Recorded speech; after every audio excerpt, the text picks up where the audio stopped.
नमस्कार, इस विशेष कार्यक्रम में आप सभी का स्वागत है। मैं हूं आपके साथ आरेंद्र। स्मार्ट बनेगा इंडिया।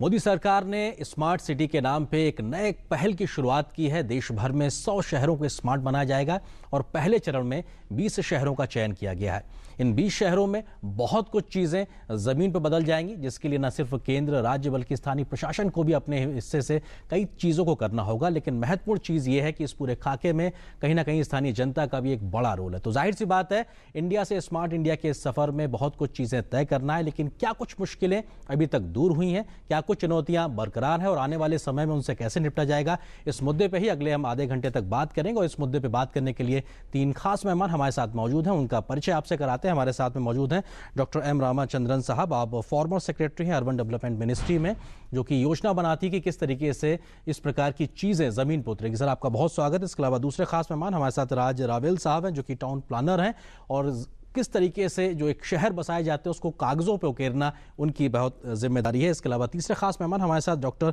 रंजीत मेहता साहब हैं। आप डायरेक्टर हैं पीएचडी चैम्बर ऑफ कॉमर्स में और जो इंफ्रास्ट्रक्चर को लेके जो डेवलपमेंट हो रहा उन सारी चीज़ों को ये जिम्मेदारी उसको देख रहे हैं। तो जाहिर सी बात है, इन तीनों मेहमानों से खास तौर से बातचीत करेंगे। लेकिन सबसे पहले नजर डालते हैं इस रिपोर्ट पर कि आखिर स्मार्ट सिटी को लेके पूरा खाका क्या है, योजना क्या है और अभी तक इस योजना पे हुआ क्या है। इंडिया से स्मार्ट इंडिया के सफर की बड़ी शुरुआत हो गई है। इस कड़ी में गुरुवार को 20 शहरों के नामों की घोषणा की गई, जिन्होंने पहले चरण में स्मार्ट सिटी बनने की प्रतियोगिता में अपना नाम दर्ज कराया है। देश के 100 स्मार्ट सिटी के चयन की प्रक्रिया के पहले चरण में 20 शहरों को चुना गया है। सिटी चैलेंज प्रतियोगिता के पहले चरण में प्रत्येक राज्य और केंद्र शासित प्रदेश को मापदंडों के आधार पर अंक दिए गए। इस मूल्यांकन में शहरों की मौजूदा सेवा, संस्थागत प्रणाली और क्षमताओं, स्ववित्त पोषित और पिछले रिकॉर्ड के मापदंड के आधार पर राज्यों और केंद्र शासित प्रदेशों के शहरों का चयन किया गया है। इस सूची में भुवनेश्वर, पुणे, जयपुर, सूरत, कोच्चि, अहमदाबाद, जबलपुर, विशाखापट्टनम, सोलापुर, धवनगिरी, इंदौर, दिल्ली का एनडीएमसी एरिया, कोयम्बटूर, काकीनाडा, बेलगाम, उदयपुर, गुवाहाटी, चेन्नई, लुधियाना और भोपाल जैसे शहर शामिल हैं। जिन शहरों को पहले 20 स्मार्ट सिटी के तौर पर चुना गया है, वहां की सरकारों ने इस पहल का स्वागत किया है। I am delighted that Bhubaneswar has topped the list for smart cities by the Government of India. We shall make all out efforts to see this is fulfilled. And also I congratulate the Bhubaneswar team that has worked so hard on this. Smart city बनने की प्रतियोगिता में अव्वल रहने वाले शहरों के स्थानीय लोगों में भी खासा उत्साह देखा जा रहा है। इंदौर शहर को इस साल के 20 शहरों में केंद्र शासन की तरफ से स्मार्ट सिटी की परियोजना के अंतर्गत सेलेक्ट हुआ है और इंदौर शहर का इस 20 शहरों में सेलेक्ट होना, मैं समझता हूं कि माननीय मेयर साहब और नगर पालिक निगम के पूरे परिषद और साथ ही जिला प्रशासन और अन्य सभी विभागों के तरफ से एक समन्वित रूप से इस पूरे परियोजना को बनाने में जिस तरह के प्रयास किए गए हैं, उसी की बदौलत स्मार्ट सिटी में सम्मिलित हुआ है। स्मार्ट सिटी मिशन में पहले चरण में उन शहरों को चुना गया है जिनके प्रस्तावों में निवेश की जरूरत के हिसाब से अपने व्यापक वित्तीय प्रस्ताव पेश किए थे। इसके लिए केंद्र सरकार से 5 साल में मिलने वाले 500 करोड़ रुपए और इतनी ही राशि की राज्य सरकार की सहायता, भूमि मौद्रीकरण, ऋण, शहरी स्थानीय निकायों द्वारा जुटाए जाने वाले संसाधन, क्षेत्र विकास संपत्तियों पर कर, करों का युक्तिकरण और पीपीपी के जरिए निवेश हासिल करना शामिल था। पहले स्थान पर रहे भुवनेश्वर ने योजनाओं के समावेश से 525 करोड़ रुपए और पीपीपी के जरिए 2563 करोड़ रुपए जुटाने के प्रस्ताव पेश किए थे, जो बाकी शहरों से सबसे ज्यादा थे। पहले 10 शहरों ने 8521 करोड़ रुपए पीपीपी के जरिए और 4539 करोड़ रुपए योजनाओं के समावेश से हासिल करने के प्रस्ताव पेश किए थे। जिसे स्मार्ट सिटी की परिकल्पना की गई है, उनमें इंटेलिजेंट परिवहन व्यवस्था, स्मार्ट जल व्यवस्था, बिजली व ठोस कचरा प्रबंधन, ई गवर्नेंस, सही समय पर सूचना उपलब्ध कराना, स्मार्ट ग्रिड, स्मार्ट स्वास्थ्य शिक्षा सेवाएं, smart car transport, intelligent street lighting, वाहन ट्रैकिंग, डाटा एनालिसिस केंद्र, सीसीटीवी, जीपीएस लगे रिक्शा जैसी सुविधाएं शामिल होंगी। कुल मिलाकर स्मार्ट इंडिया बनने की इस पहल को देश के शहरीकरण में बड़े बदलाव के तौर पर देखा जा रहा है। तो स्मार्ट बनेगा इंडिया, तो बहुत कुछ चीजें अभी होना बाकी। कैसे चीजें आगे बढ़ेंगे, इस मुद्दे पे विस्तार से बात करने के लिए 3 खास मेहमान मौजूद हैं। रामाचंद्रन साहब, आपको लगता है कि एक शहर को बसने में कई दशकों लगते हैं, लेकिन अब एक 5 साल का एक टेन्योर रख के एक पैसे के साथ में कोशिश करना कि उसमें एक आमूलचूल परिवर्तन, बहुत बड़ी कोशिश है। जमीन पे कैसे उतरती नजर आएगी आपको? इसलिए बहुत मुश्किल नहीं है, क्योंकि जो इससे पूर्व जो मिशन था उसके अंतर्गत शहरों में काफ़ी कुछ कार्य हुआ है, शहरों को तैयार किया गया है। एक तो रिफॉर्म्स कार्यान्वयन करने के लिए और योजनाओं को कार्यान्वयन करने के लिए 2005 से जो चला है, 10 वर्ष 12 वर्ष का अवधि जो चला, उसमें तैयारी है। अब इसमें यह भी ध्यान रखना है कि पूरे शहर को एक साथ सारे कार्य के लिए नहीं लिया जा रहा है। तो जो एक ही इनिशिएटिव है, जो पैन सिटी, जो पूरे सिटी में कार्यान्वित किया जाएगा, वो एक है। उसके अतिरिक्त जो खास काम होना है वो अधिकतर शहरों ने रिट्रोफिटिंग के लिए ऑप्शन दिया है। तो एक चयनित क्षेत्र में 500 एकड़ से कुछ अधिक के क्षेत्र में वहां पर गहन तरीके से सेवाएं उपलब्ध कराने का, सेवाओं में सुधार लाने का और जो भी स्मार्ट फीचर्स उसको लाने का प्रयास है। और ये जो मापदंड रखा गया है चयन के लिए, उसमें एक ये भी है कि किस प्रकार इसको स्केलेबल किया जा सकता है। ये जो चयनित क्षेत्र में जो कार्य होगा उसको पूरे शहर में किस प्रकार कार्यान्वयन किया जा सकता है। मैं एक दृष्टांत अक्सर देता हूँ, वो एक है कि नागपुर शहर में एक पायलट एरिया में 24/7 पानी उपलब्ध कराने का कार्य शुरू किया। वो सफल हुआ, उसके आधार पर उन्होंने पूरे शहर में 24/7 का फैसला लिया और उसका कार्यान्वयन चल रहा है। तो एक क्षेत्र में इसको करा करके देखना होगा कि हम किस तरह करेंगे, उसमें से कई लेसन होंगे और उसके आधार पर पूरे शहर को करने का कार्य हो सकता है। तो हमें ये इस गलतफहमी में नहीं रहना है कि वो इस 3 या 4 या 5 साल की अवधि में पूरा शहर स्मार्ट हो जाएगा। उसका एक पर्टिकुलर इलाका जो है अपने आप स्मार्ट होगा, फिर आगे चीजें बढ़ेंगी। स्मार्ट बनने के लिए लोगों को तैयार करना, स्मार्ट बनने की तरफ आगे बढ़ना, और अगर उस इलाके में अच्छा कार्य हुआ है, स्वाभाविक है कि और क्षेत्र के लोग भी चाहेंगे कि पूरा शहर एक कंपटीशन सा भी नजर आएगा। राजनावेल से आपको लगता है कि खाली पड़ी जमीन पे एक नए शहर को बेहतर तरीके से बसाना और एक बसे बसाए शहर की कमियों खामियों को दूर करके उसको बेहतर बनाना क्या ज्यादा चैलेंजिंग है? ये बहुत चैलेंजिंग है। इसमें दो चीजें हैं। एक तो हमें इस चीज़ का ध्यान रखना पड़ेगा कि एशिया में अब सबसे ज़्यादा डेवलपमेंट हो रही है और इंडिया में उससे भी ज़्यादा। चाइना ने अपना बहुत कुछ कर लिया है, अब हमारी बारी है। अब हम इसको किस तरीके लेके जाएं? एक तो विजन ये हो सकता है कि जो बाकी चीज़ें बनी हुई हैं सिंगापुर में या वहाँ कहाँ, उसकी कुछ कॉपी करके यहाँ बना दे। मेरे ख्याल में ये बहुत गलत चीज़ होगी।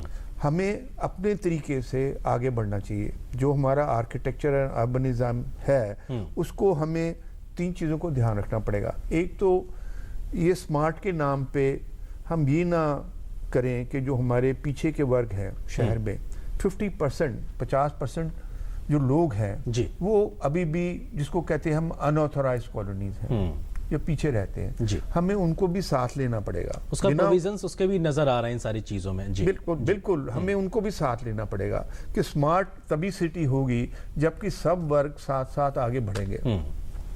एक जो आइडिया है कि भाई हम स्मार्ट में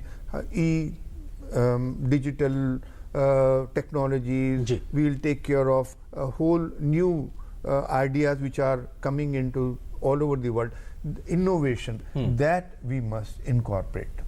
So हमारा जो विजन होना चाहिए, एक तरफ से जो इनोवेटिव टेक्नोलॉजीज हैं, we should mix it with whatever are our fundamental problem. बिल्कुल, और शायद ये डिजिटल इंडिया और ई गवर्नेंस सारी चीजों को समाहित करने के कॉन्सेप्ट के साथ ही शायद स्मार्ट सिटी में सब चीजों को जोड़ा गया है। एक चीज और है, बहुत जरूरी है। देखिए हमारे शहरों में, अब दिल्ली में भी बात होती है कि 4-5 लाख लोग हर साल आ रहे हैं। नाउ इनका बसना बसाना किस तरीके से होना चाहिए? नाउ भुवनेश्वर की जैसे बात हुई है कि नंबर 1 आया अभी तक। जी हाँ, अभी उनकी जो प्लान जो हैं इनको डिटेल में सबको पब्लिश करना चाहिए, डिसेमिनेट करना चाहिए। और मेरा ख्याल है कि जनरल पब्लिक उनके ऊपर उनको भी इन्वॉल्व करना चाहिए। हाँ बिल्कुल, उसका प्रोविजन है सर। इन सारी चीजों विस्तार से और जानेंगे। रंजीत जी, आपको लगता है क्योंकि इंडस्ट्री की कहीं ना कहीं बहुत बड़ी भूमिका है, पीपीपी मॉडल के लिहाज से बात की जाए या जो लोकल गवर्नमेंट बॉडीज हैं उनके साथ भी कहीं ना मिलकर काम करने की जरूरत है। बहुत कुछ रोजगार भी सब चीजों से निकल के आएगा, बहुत संभावना है। आपको लगता है कि इस पूरे स्मार्ट सिटी के कॉन्सेप्ट में बहुत कुछ चीजें हैं जिसके बारे में अभी आगे कुछ काम किया जाना बाकी है? जी, मैं कहूँगा सबसे पहली बात जो ये 20 स्मार्ट सिटी चुनी हुई है, ये एक बहुत ही ऐतिहासिक कदम है भारत की हिस्ट्री में। अब जो बनेगा आगे इसका हमें 10 साल में 5 साल में 15 साल में इसका हमें असर देखने को मिलेगा। जैसे डॉक्टर रामाचंद्रन ने कहा कि इसमें जो है हमें ये बिकॉज जो स्मार्ट सिटी मिशन है स्पेशली उसमें रेट्रोफिटिंग और रीडेवलपमेंट प्लान पे बेस्ड है। और सबसे जो बड़ी बात, जो खास बात इस स्मार्ट सिटी मिशन में ये है, ये बॉटम अप अप्रोच है। तो जिसमें कि सिटीजन पार्टिसिपेशन को सबसे ज्यादा इंपॉर्टेंस दी गई है। और दूसरा जो इंपॉर्टेंस है वो है आपके डिलीवरी सिस्टम पे।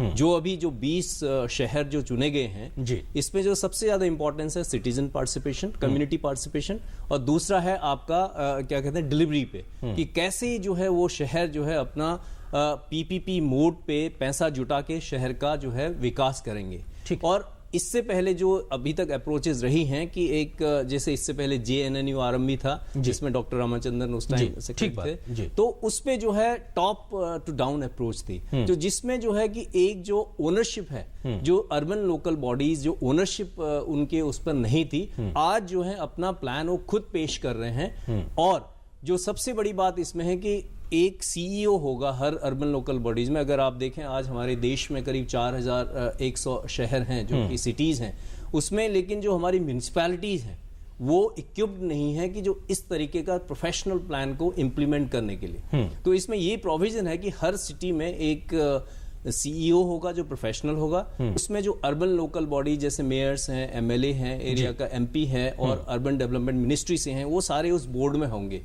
और इसमें जो है इंडस्ट्री का पार्टिसिपेशन भी बहुत ज्यादा जरूरी है, क्योंकि अल्टीमेटली जो सिटी बनेगी सिटीजन्स के लिए, और जो वहां पे सर्विसेज बनेंगी सर्विसेज के लिए अल्टीमेटली सिटीजन्स को भी उसमें जो अच्छी सर्विसेज मिलेंगे वो पेमेंट भी उसमें करना पड़ेगा। कैसे एक वायबल ऑप्शन रहे जिसमें कि जो आप देखिए गवर्नमेंट ने इस टाइम कई सारे इनिशिएटिव लगाए हैं। ठीक बात। इसमें सबसे है आप डिजिटल इंडिया है, स्वच्छ भारत है। तो स्मार्ट सिटी मिशन एक ऐसा मिशन है जिसमें आप सारे जो इनिशिएटिव्स हैं गवर्नमेंट ऑफ इंडिया के, including make in India, digital India, skill India, स्वच्छ भारत, सबको इंटीग्रेशन करने का जिसमें मौका मिलेगा। बिल्कुल एक ऐसी जगह होगी जहां सब चीजें देख Exactly. जी सर, मैं आ रहा हूं आपके पास में। रामचंद्रन जी, आपको लगता है कि जो बात रंजीत साहब कह रहे हैं कि जो ओनरशिप की बात है, क्योंकि खाका या कहा जाए योजना जमीन से निकल के आ रही उस जगह जिसको कि विकसित होना, क्या ये एक तरीके से हमारे लिए बताता है कि साहब चूंकि उनकी ओनरशिप है तो हमको रिजल्ट बेहतर आएंगे, या ये अपने आप में एक नए प्रकार का चैलेंज है कि जितने टेक्निकली इक्विप्ड लोगों या मैन पावर की जो जरूरत है, प्रोफेशनल लोगों की जरूरत है जमीन पे, शायद वो हमें ना मिल पाए? तो क्या ये एक अपने आप में कंट्राडिक्शन भी हो सकता है या रिजल्ट बेहतर आ सकता है? जैसे रंजीत जी ने अभी बताया कि इस पर ये फर्क है कि वो सिटीजन्स से कंसल्टेशन करके सिटी विजन तैयार किया है, और उसमें एक संख्या आपने भी पढ़ा होगा कि 1.5 करोड़ लोगों से वार्तालाप हुआ इस स्मार्ट सिटी योजना को, विजन और प्लान को तैयार करने में। ये मंत्रालय कह रहे हैं। तो सिटीजन को इन्वॉल्व करना बहुत जरूरी है। पहले हमारे जितने भी शहरी विकास कार्यक्रम हैं उसमें एक समस्या ये रही कि वो जैसे कभी प्रोजेक्ट्स दे दिया, पैसा दे दिया तो उसको इम्प्लीमेंट करते हैं, तो कहाँ तक वो धरती लेवल तक उसका फायदा उसको मिल रहा है, या हम लोग कैसे उसमें पार्टिसिपेट करते हैं। मैं इसको स्टेक होल्डर पार्टिसिपेशन अक्सर इस पर मैं अंडरलाइन करता हूँ, और उसके लिए तरीका होना भी बहुत जरूरी है। अब जो प्रश्न आपने किया है कि जो स्पेशल पर्पस व्हीकल का उल्लेख आया, अगर मुझे कुछ चिंता है इन कुछ बातों के बारे में है, किस प्रकार हम इसको सबसे अच्छे तरीके से कार्यान्वयन कर पाएंगे। स्पेशल पर्पस व्हीकल बनेगा किसी एकाध स्टेट में, अभी से थोड़ा सा समस्या आएगा कि जो चुने हुए प्रतिनिधि हैं उन्होंने कहा हम इसमें कहां पर हैं। लेकिन स्पेशल पर्पस व्हीकल का एक लाभ ये होता है कि धनराशि जुटाना, क्योंकि सारे सरकारी धन से नहीं हो पाएगा। ठीक है। जो अभी जो 50,000 का जो 20 शहरों का बताया, 10 और 10 20,000 राज्य और भारत सरकार से आएगा, बाकी 30,000 मोटे तौर पर पब्लिक प्राइवेट पार्टिसिपेशन या अन्य साधनों से या अन्य प्रोजेक्ट्स के कन्वर्जन से लाना है। तो SPV का इसमें एक बहुत अहम भूमिका होगा। तो एक और सही तरीके से कार्यान्वयन करना, लेकिन उसके साथ साथ सिटीजन को भागीदारी सुनिश्चित करना, तभी ये सफल तरीके से संपन्न हो पाएगा जी। उसमें जो प्रश्न आपने किया है कि पहले भी हमने देखा है कि शहर के स्तर के जो कार्य हैं वो बहुत बड़े पैमाने का नहीं है। जो पावर सेक्टर में और रोड सेक्टर में जो कार्य होता है वो बड़े पैमाने का होता है। उसमें प्राइवेट पार्टिसिपेशन भी अच्छा होता है, उसमें भी स्किलिंग क्रमशः उसमें बढ़ोतरी हो रहा है। शहरों के कार्यों में उतना अच्छा स्किल और उतना अच्छा कॉन्ट्रैक्ट शक्ति उपलब्ध नहीं है, तो उसको भी साथ साथ अपग्रेड करना भी जरूरी होगा। तो ये एक लगातार चलने वाला प्रक्रिया होगा। मैं किसी चीज को फाइनल नहीं समझता हूँ, क्योंकि छोटे प्रकार के कार्य हैं तो कॉन्ट्रैक्टर पहले बड़े कार्य में लगेंगे, तो इस प्रकार के कार्य में भी अच्छे तरीके से कार्य करने के लिए उनको अपने आप को तैयार करना है जी। और शहर में काम करने वाले व्यक्ति को उनसे काम लेने का भी एक तरीका रखना है, और यदि नागरिक को कुछ शिकायत है उसको ध्यान में रखते हुए उसमें सुधार लाने का भी व्यवस्था आवश्यक होगा जी। तो ये कई चीज से मिल करके जब जाएगा, जैसे शहरी विकास मंत्री जी कहते हैं स्मार्ट गवर्नमेंट एक तरफ, स्मार्ट पीपल दूसरी तरफ, और मिलकर ही काम करना पड़ेगा। ये एक बहुत महत्वपूर्ण चुनौती इस कार्यक्रम में है। स्मार्ट पीपल कैसे इसमें अपना भागीदारी और तब जाके स्मार्ट इंडिया बनेगा। रावल साहब, आपसे मैं जो सवाल जानना चाह रहा हूं वो ये कि अब जबकि भले ही थोड़ा सा देर हो गई हो शहरों को स्मार्ट शहरों में तब्दील करने को लेके, अब जब हम सोच रहे हैं तो किन चीजों को विशेष तौर पर ध्यान रखना कि हम बहुत आगे तक की सोच को अभी जमीन पर उतार सकें कि अब आने वाले समय में दिक्कतें कम हो? देखिए, सबसे जरूरी चीज ये है, अब चंडीगढ़ को लीजिए, नॉर्थ इंडिया में छोड़िए, हिंदुस्तान में छोड़िए, सारी दुनिया में माना जाता है। We took an initiative, we engage one of the world's well known city planner, architect who had a vision. Now there are many people in India. I think for each city there should be attached to it a visionary architect or a planner. That should be the first fundamental thing. And that vision, of course, has to take care of the local conditions, local culture, local situation, financial problems which are there with it, participate everybody. But a vision has to be there beforehand. And that vision must be under a professional architect and a planner. And I hope it doesn't get scuttled away by, let's say, financial lobbies, builders lobbies, which are very prominent these days. They take over these things. Chandigarh, first of all, the vision was there. It's a green city now. So we have already some examples. अब चंडीगढ़ से पहले आप चले जाइए जयपुर, उदयपुर, राजस्थान की जो बहुत अच्छी सिटीज़ हैं, अभी सारी दुनिया देखने आती है. So this should be our criteria कि this is where we start and we engage now. Let's say metro planning, let's say we have the digital ideas, how do we engage that we don't have pollution in the new cities, how we create so there are pedestrian areas, so the cities are all compact with each other. It disturbed me very much when I see few towers being shown as part of city planning. I think these are absurd imports. We have to find solutions which are spring from ourselves and can be taken further to meet the realities of our requirements. बिल्कुल, हमारी जरूरतों के हिसाब से. रंजीत जी, आपको लगता है कि भले ही दुनिया के सारा चीजें हमारे यहाँ जमीनी हालात पे बहुत सीधे सीधे ना उतारी जा सके, लेकिन बहुत से ऐसे उदाहरण होंगे जिनसे हमने अभी तक बहुत चीजें सीखी होंगी देश में विदेश में. अब जब इस काम को हम आगे जमीन पर उतारने जा रहे हैं, क्या चीजों को ध्यान रख सकते हैं कि बेहतर परिणाम हमें कम से कम जमीन पर नजर आए? देखिए, ये एक जो स्मार्ट सिटी मिशन है वो बेसिक 4 इसके स्तंभ हैं जिसपे ये चल रहा है. एक तो है फिजिकल इंफ्रास्ट्रक्चर, दूसरा है आपका इंस्टीट्यूशनल इंफ्रास्ट्रक्चर, तीसरा है सोशल इंफ्रास्ट्रक्चर और चौथा है इकोनॉमिक इंफ्रास्ट्रक्चर.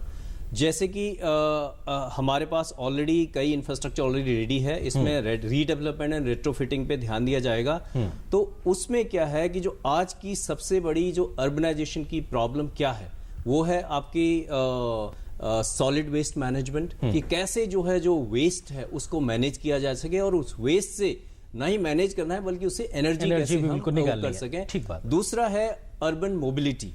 अर्बन मोबिलिटी जो एक बहुत इंपॉर्टेंट इशू है आज के टाइम में, और हर चीज आज के टाइम में इन्वायरमेंट से उससे कंपेयर करके देखा जाना चाहिए कि उससे नेगेटिव इम्पैक्ट जो है इन्वायरमेंट पे ना पड़े. तो ये एक बहुत बड़ी समस्या है. अगर हमारे अर्बन मोबिलिटी है और आपका सॉलिड वेस्ट मैनेजमेंट है और 24 आवर वाटर सप्लाई है और 24 आवर पावर, क्योंकि गवर्नमेंट ने ऑलरेडी कहा है कि हम 2019 तक जो है power for all, government is committed for that. और जो स्मार्ट सिटीज के लिए जो सबसे बड़ी बात ये है, तो इसमें जो है कि सिटीजन्स को इंगेज करके, क्योंकि ये जो काम है इसमें पूरा जो फंडिंग की सबसे बड़ी एक जरूरत है और जो गवर्नमेंट अकेले नहीं कर सकती. उसमें प्राइवेट पार्टिसिपेशन बहुत जरूरी है उसमें जो है एक जैसे जो इवन डेवलपमेंट हो, जैसे वॉक टू वर्क कल्चर जो कि बहुत इंपॉर्टेंट है आने वाले टाइम में, और टीओडी ट्रांजिट ओरिएंटेड डेवलपमेंट इसमें होना चाहिए। तो इन सब बातों को ध्यान में रखते हुए अगर स्मार्ट सिटी मिशन डेफिनेटली जब आगे बढ़ेगा तो इसमें कई हमारे लिए ऐसे सिटीज बनेंगी, जैसे डॉक्टर रामचंद्र ने कहा कि जो कि एग्जाम्पल ये एक पायलट मोड पे चलेगा, क्योंकि जो फर्स्ट जो 20 सिटीज हुई हैं, जब इनकी जो अचीवमेंट्स हैं इन्होंने कैसे क्वालिफाई किया, इसको पब्लिक डोमेन पे जब वो आएंगे जो कि सरकार लेके आ रही है, जो शहर हैं वो उससे मोटिवेट होके वो भी अपना कंपटीशन में आगे आना चाहेंगे। तो मैं समझता हूँ ये एक बहुत ही बड़ा इनिशिएटिव है, और जिससे ये सारी चीजें इंटीग्रेट करके अल्टीमेटली हमें इंक्लूसिव ग्रोथ चाहिए जी, और वो शायद इससे कहीं ना कहीं से निकलती सी भी नजर आ रही। रामचंद्र साहब, कई इस 20 शहरों के अलावा भी अगर देखा जाए, हिंदुस्तान की सरकार ने तमाम विदेशी सरकारों के साथ में शहर के साथ में जो कॉन्ट्रैक्ट हुए हैं, एमओयू साइन हुए हैं, क्वेटो से काशी की हम बात करते हैं, या कुछ फ्रांस की कुछ जो सरकार है कुछ हमारे शहरों को जो स्मार्ट सिटी बनाने की बात है, आपको लगता है कि ये जो इस प्रकार की जो एक्सपर्टीज है ये भी हमको कहीं ना कहीं ज्यादा फायदा देगी इस प्रकार की चीजों को और बेहतर करने में? कुछ हद तक हो सकता है, और वो डिपेंड करता है दो चीज़ों पर। एक तो उसके लिए फाइनेंसेस क्या है, और दूसरा टेक्नोलॉजी क्या है। ये नहीं कि हमारे पास टेक्नोलॉजी की कमी है, क्योंकि डिजिटल वर्ल्ड देखे तो हम काफी अग्रणी हैं, उसको कार्यान्वयन करना है। लेकिन इस प्रकार के कंट्रीज से, वहाँ के जो शहरों ने जो विकसित किया है कि स्मार्टनेस के रूप में, वहाँ से कुछ लेसन्स लिया जा सकता है, और कोलैबोरेशन से बहुत कुछ काम हो सकता है। लेकिन वो मैं उसको एक बहुत मुख्य अंग नहीं मानता हूँ, क्योंकि हम स्थानीय तौर पर अपना काम कर सकते हैं। मैं हमेशा मानता हूँ कि डेवलपमेंट का हमारा मॉडल हमारा अपना ही मॉडल होगा, उसमें हम इधर उधर कुछ बेहतर देख सकते हैं, लेकिन जाहिर सी बात है हम अपनी हालात के आधार पर चीजें आगे बढ़ाएंगे। क्योंकि इन बाहर के बहुत सारे शहरों में ये समस्या नहीं है कि इतनी अधिक आबादी का। हमारे यहाँ आबादी हर एक सिटी में काफी अधिक है। ये जो आपने देखा होगा कि 2 मिलियन 3 मिलियन पॉपुलेशन वाले सिटीज में भी स्मार्ट सिटीज का काम करना है। काफी अधिक संख्या में लोग स्लम्स में रहते हैं, उनके लिए भी सोचना है। तो एक और तो उनकी भागीदारी, दूसरे और जिनके पास सभी सुविधाएं हैं उनकी भागीदारी। तो ये सब मिलकर के, ऐसा नहीं कि स्मार्टनेस किसी एक कैटेगरी के लिए है, सभी के लिए एक स्मार्टनेस चाहिए। तो वो जो विजन अभी सिटीज ने तैयार किया है, मैं समझता हूँ उसको इस बात में ध्यान में रखते हुए उन्होंने अपना विजन तैयार किया होगा, और उसी के आधार पर इसको आगे ले जाएंगे। लेकिन लगातार एक बात फिर मैं दोहरा रहा हूँ कि आवश्यकता इस बात की है कि एक क्रॉस सेक्शन ऑफ पीपल जो भागीदारी करते हैं उनको इसमें शामिल होने का, इसको गाइड करने का, और इसको साथ साथ आगे ले जाने का अवसर भी उपलब्ध होना जरूरी है। बिल्कुल, तब शायद बेहतर चीज़ है। नाबिल साहब, आपको लगता है कि आज हम जिन बड़े शहरों की बात करते हैं, हम दिल्ली की भी बात करें, कई बार ठहरे थमे से नजर आते हैं, खासतौर से कंजेशन ट्रैफिक की बात की जाए। जो स्मार्ट सिटी की हम बात करते हैं उसमें ट्रैफिक को लेके भी नॉर्म्स बनाए गए हैं, हेल्थ फैसिलिटी को ले भी नॉर्म्स बनाए गए हैं, हम एजुकेशन की बात करें उसके भी नॉर्म्स बनाए गए। आपको लगता है कि इस प्रकार की चीज़ें होने के बाद में जितनी भी सर्विसेज प्रोवाइड कराने की जो एक समस्या हम देखते हैं आज में, चाहे वो शहरी भारत हो चाहे वो ग्रामीण भारत हो, वो कम से कम एक दूर होता नजर आएगा आने वाले समय में? देखिए, हमारी प्रॉब्लम बहुत ज़्यादा है। ट्रैफिक की प्रॉब्लम बहुत ही ज़्यादा है, खासकर, और उसकी वजह से पोल्यूशन होती है। जहाँ डेवलपमेंट होती है ट्रैफिक बढ़ेगा, बिल्डिंग का स्केल बढ़ेगा, सो पोल्यूशन भी उसके साथ साथ। So what we have to find is a very intelligent solution, and that is the word I use smart for. Let's say in simple word, intelligent solutions. So that is where the design process is very important, कि हम सोचना, design का मतलब यह है कि हम foresee all problems, अंग्रेजी में जो डिजाइन का होता है to foresee and then prepare a framework or let's say blueprint in our architect's language, so which can solve it. We have to see not 5 years but 10 years, 20 years ahead of our time, and इसके लिए professional लोग हैं हमारी country में। I think what should be done is, first of all, they should be trusted to prepare a vision plans before we start going ahead. And the vision should be based on smart techniques which are available to us now, very much, and we are quite ahead on it. And I think, of course, we should take from global examples what we can borrow from there. Gandhi ji कहा करते थे कि हमें अपनी खिड़कियां हमेशा खुली रखनी चाहिए कि हवा तो कम से कम आए, पर इतनी हवा ना आए कि हम उससे गिर जाएं, हम नीचे ना आ जाएं, कि इतनी हवा वहां। कई बार मेरे को ऐसा नजर आता है कि जो बाहर की हवा आ रही है हम उससे गिर रहे हैं। हमें सिर्फ उतनी हवा चाहिए कि जिससे हमारा हालो हाल ठीक रहे, हमें environment should be such that we are able to be on top of the situation. बिल्कुल रंजीत, आपको लगता है क्योंकि जब एक बड़े स्तर पे इतना जब काम हो रहा तो जिस ग्रीन टेक्नोलॉजी की हम बात करते हैं, एनवायरनमेंट का जिक्र आपने भी किया, आपको लगता है कि वो भी एक बड़ी चुनौती है कि आपको विकास तो करना लेकिन एक बैलेंस के साथ में करना, यहाँ पे इंडस्ट्री कहाँ पे किस तरह से बैलेंस करती नजर आ रही है? देखिए, विकास डेफिनेटली एक बैलेंस अप्रोच पे होना चाहिए। अब जहाँ तक आपने क्लीन एनर्जी की बात करी, अब इंडिया में ऑलरेडी जो गवर्नमेंट का विजन है 175 gigawatt renewable energy by 2022 government को प्रोड्यूस करनी है, जिसमें 100 गीगावाट जो है आपके सोलर एनर्जी है। ठीक है। अल्टीमेटली जो ये स्मार्ट सिटीज बनेंगी वो जो सोलर एनर्जी का इनकॉर्पोरेट होगी वो इन सिटीज में होगी। और दूसरा जो जैसे मैंने आपको बताया कि इसमें मेजर चैलेंज क्या है, फंडिंग का है। अब गवर्नमेंट के पास अगर लोकल म्यूनिसिपैलिटीज के पास क्या है, लैंड है, तो वो प्रॉब्लम कैसे सॉल्व कर सकते हैं, जैसे लैंड मोनेटाइजेशन है और दूसरा म्यूनिसिपल बॉन्ड्स हैं और तीसरा जो है प्राइवेट सेक्टर जो आएगा वहां से, तो इस तरीके से वो फंडिंग की प्रॉब्लम को सॉल्व किया जा सकता है जी। और इसमें हमें ये भी देखना है कि जैसे हाउसिंग है, हाउसिंग एक मेजर प्रॉब्लम, अर्बन हाउसिंग एक मेजर प्रॉब्लम है इस टाइम, जो हमारी शॉर्टेज है। करीब 2 करोड़ घर गवर्नमेंट ने ऑलरेडी बोला है कि बाय 2022 वो बनाएंगे हाउसिंग फॉर ऑल, तो उसको भी इसमें जो है इंटीग्रेट करना है स्मार्ट सिटीज के साथ जी। और जो मेजर जो जितने भी इनिशिएटिव हैं, अगर सभी को इंटीग्रेट करके स्मार्ट सिटी मिशन में अगर इसमें लिया जाएगा तो ये एक बहुत अच्छा विजन जो है इंडिया के लिए आगे बढ़ेगा। और मैं समझता हूँ दुनिया में कितने ऐसे देश हैं जो कि 100 स्मार्ट सिटी बनाने का सपना देख सकते हैं, और शायद हम तो इंडिया उसमें से एक है और हम उसको पूरा करने के लिए आगे सोच है। ये बहुत अच्छी बात है, एक बहुत ऐतिहासिक कदम, और इस पे आगे भी बढ़ना चाहिए। आप तीनों मेहमानों को बहुत शुक्रिया हमारे साथ इस चर्चा में शामिल होने के लिए। तो जाहिर सी बात है तमाम ऐसे शहर जिनकी अपनी खुद की एक ऐतिहासिक विरासत है लेकिन भविष्य के साथ कदम ताल कर सके, इसलिए स्मार्ट सिटी के कॉन्सेप्ट को और आगे के बेहतर तरीके से कैसे निकाला जाए, इस मुद्दे पर लगातार सरकार काम कर रही है। लेकिन जैसी कि बात की जा रही है जन भागीदारी की, जिन शहरों में जो लोग वहां रहते हैं उनकी भी एक जिम्मेदारी बनती है कि वो भी आगे आए और इस काम में अपना योगदान दें। तो जाहिर सी बात है आने वाले समय में इंडिया से स्मार्ट इंडिया तक का सफर हिंदुस्तान तय करेगा। आज इस विशेष कार्यक्रम में इतना ही। नमस्कार।